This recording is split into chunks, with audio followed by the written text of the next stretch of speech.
બોટાદના સાળંગપુર રોડ ઉપર અકસ્માતની ઘટના ઘટવા પામી છે। કષ્ટભંજન મંદિરે દર્શન કરીને પરત ફરતા સમયે બાઇક સવારોને કાર ચાલકે ટલ્લો મારતા રસ્તા પર ફંગોળાઈ ગયા હતા, જેમાં 2 યુવાનોના ઘટના સ્થળે જ મોત નીપજ્યા હતા। બોટાદ શહેરના રહેવાસી બાઇક સવાર બંને યુવાનો કષ્ટભંજન દેવના દર્શન કરી બોટાદ ઘર તરફ પરત આવી રહ્યા હતા, ત્યારે સામેથી આવતી કારે બંનેને ફંગોળ્યા હતા, જેથી બંને યુવાનોના ઘટના સ્થળે જ કમકમાટી ભર્યા મોત નીપજ્યા હતા।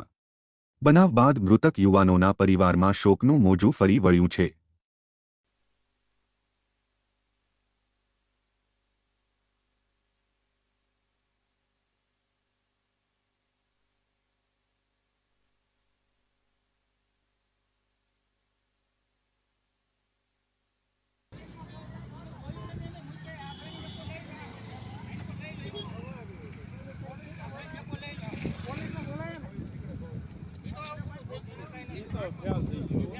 આ જે ઓલો રહ્યો ને એનો તો ઓલાણી ક્યાં છે ઠામા નાખ્યો.